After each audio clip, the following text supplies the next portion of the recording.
Chanchalguda jail నుంచి అల్లు అర్జున్ ప్రత్యేక ప్రసారం. ఐకాన్ స్టార్ అల్లు అర్జున్ ప్రస్తుతానికి వీటికి సంబంధించిన ఫోటోలు సోషల్ మీడియాలో వైరల్ అవుతూ ఉన్నాయి. చెంచల్గూడ జైలు నుంచి అల్లు అర్జున్ మీడియా ద్వారా మాట్లాడుతున్నట్లుగా వార్తలు వినిపిస్తూ ఉన్నాయి.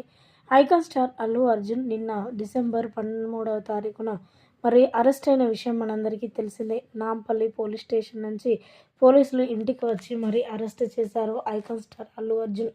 అక్కడ కుటుంబ సభ్యులందరూ కూడా ఒక్కసారిగా షాక్ అయిపోయారు. అల్లు అర్జున్ వైఫ్ స్నేహారెడ్డి, తన తండ్రి అరవింద్ అందరూ అక్కడ ఉండగానే అల్లు అర్జున్ని అరెస్ట్ చేసి పోలీస్ స్టేషన్కు తీసుకుని వచ్చారు పోలీసులు. సంధ్య థియేటర్లో జరిగిన దుర్ఘటన వలన icon star Allu Arjun arrest అవడంతో వెంటనే చిక్కడపల్లి పోలీసులు అరెస్ట్ చేసి నాంపల్లి కోర్టులో హాజరుపరిచారు. అక్కడి నుంచి వెంటనే చెంచల్గూడ జైలుకి రిమాండ్కు అప్పగించినట్లుగా వార్తలు వినిపిస్తూ ఉన్నాయి. ఇక అక్కడికి వెళ్ళిన అల్లు అర్జున్ వెంటనే ప్రెస్ మీట్ పెట్టినట్లుగా తెలుస్తోంది.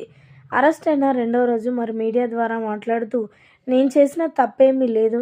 అందులో నా ఫ్యాన్స్తో నేను కలిసి నా సినిమా చూడాలనుకోవడం నాది తప్ప అంటారా? నా ఫ్యాన్స్తో మీలో ఒకరిలా కలిసి ఉండాలని నేను అనుకున్నాను, కానీ ఇంతలా జరుగుతుందని నేను అస్సలు అనుకోలేదు. ఆ ఫ్యామిలీ తరపున ఇంత ఘోరమైన విషాదం నెలకొంటుందని నేను అస్సలు అనుకోలేదు అంటూ కూడా చాలా బాధపడిపోతూ ఉన్నారట. ఇదేదైనా ఉంటే మాట్లాడుకుంటే బాగుండేది, అరెస్ట్ జైలు అనే కాకుండా అంటూ కూడా మాట్లాడుకొచ్చారట అల్లు అర్జున్.